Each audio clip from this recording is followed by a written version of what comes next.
Muy buenas tardes, estamos aquí en el Faro Azcapotzalco, Xochicali, y tenemos la visita del escritor Camerino Zamora, que en esta ocasión nos va a hablar de un personaje muy trascendente para la historia de Azcapotzalco, que es Sebastián de Aparicio. También les pedimos que se suscriban a este canal, donde seguiremos subiendo videos interesantes de cultura y poesía de Azcapotzalco.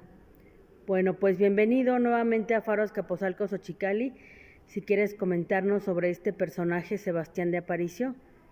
Sí, gracias, buenos días, buenas tardes, buenas noches. Gracias por estar con este canal. Sí, ahora me gustaría comentar acerca de este gran personaje, Sebastián de Aparicio, el fundador de una hacienda que históricamente pues nadie ha comentado sobre la fundación, el inicio desde cero de una hacienda, desde que ponen una iglesia, desde que ponen su casa, desde que inician a tratar mejor también a la encomienda que le da el virrey. Este personaje llega aquí brevemente, llega en 1530-31, dice la historia, unos dicen 30 y otros 31, a Veracruz. Inicia a hacer carretas. Anteriormente seguramente traían por los caballos, pero él es el que empieza a fabricar carretas, seguramente en la Ciudad de México, seguramente, y posteriormente pues se da cuenta que las carretas se averían, están muy mal los caminos, y lo contratan o se presta para arreglar los caminos reales, desde Fresnillo, Zacatecas, hasta la Ciudad de México, y de la Ciudad de México a Veracruz. Entonces, hace las carretas, mejora los caminos y llega a la municipalidad, en aquel entonces, a Azcapotzalco, en 1560. Y ahí es donde inicia esa fundación de esta gran hacienda, originalmente por nombre San Nicolás Tolentino. Y ahí entonces es donde él permite que su encomienda, que sus naturales monten a caballo. Es una persona muy dadivosa, muy ofrece ayuda a los a los Originarios. a los originarios, y a su encomienda, y entonces también él pues obviamente recibe la ayuda porque crece mucho la hacienda. Entonces en ese tiempo se da cuenta de la ofrenda de Día de Muertos, de que pues le preguntan a él sus mamás y sus papás, y entonces ya se da cuenta que en esa ofrenda recuerdan a su mamá y a su papá.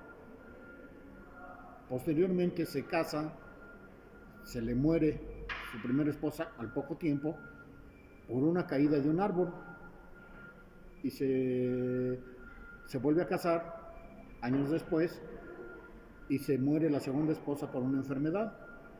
Pero también otra vez se da cuenta que en esa ofrenda ponen ahora, además de su mamá y su papá, a a su primera y segunda esposa.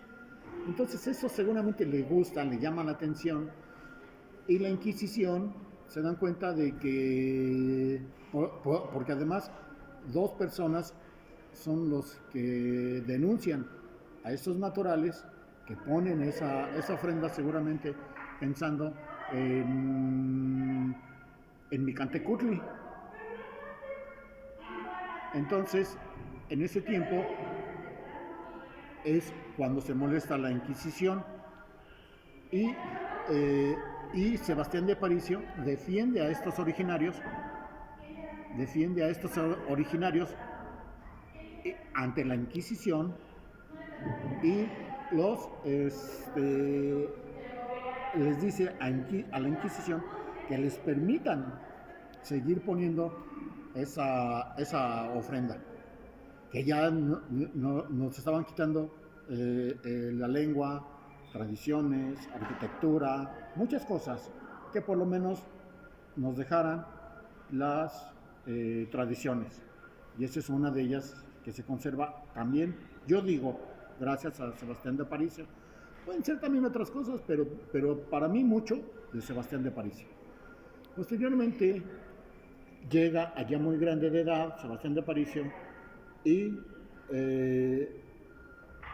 su amigo, tiene un amigo que es sacerdote, Cariaga, Juan José Cariaga, si mal recuerdo, y Juan José Cariaga es el que le pregunta, ¿qué vas a hacer?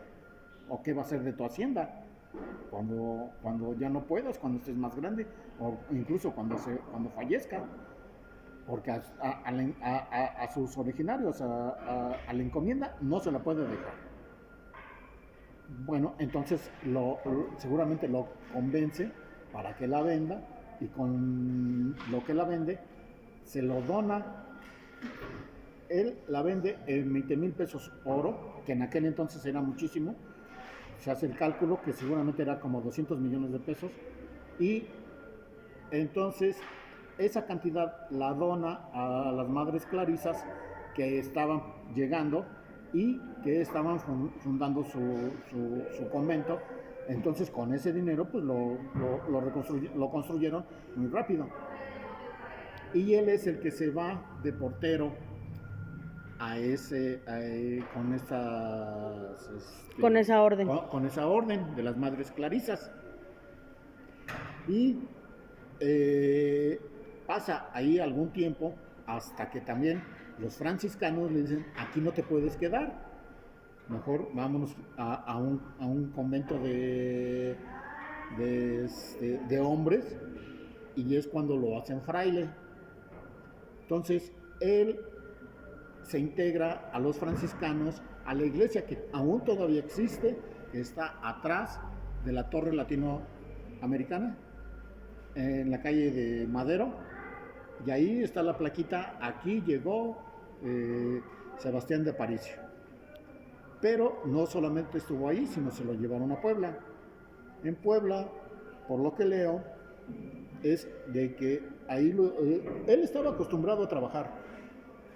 Desde que llega a México, al puerto de Veracruz, él se queda en un petate. En Azcapotzalco también se dormía en un petate. No se dormía mucho tiempo con sus esposas, o si se dormía muy poco tiempo. Y cuando llega con los franciscanos, pues también se queda en el petate. Pero además, otra vez, él está acostumbrado a trabajar. Y entonces a lo que lo ponen a hacer es de ir de casa en casa o de rancho en rancho a pedir ofrendas. Esa es su labor.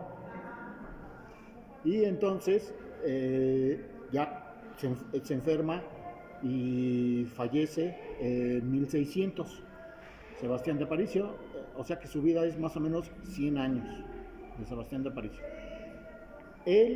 A él tiene algunos milagros, o la gente le acredita algunos milagros, y por esa razón lo hacen beato en Puebla, y en Puebla es donde está su féretro. Un cuerpo sin descomposición, es lo que comenta la iglesia. Y esta es la historia de Sebastián de Aparicio. A mí me pareció muy interesante, muy buena, porque además también aquí en Azcapotzalco, para marcar a los animales, él inicia otra vez con permitir que sus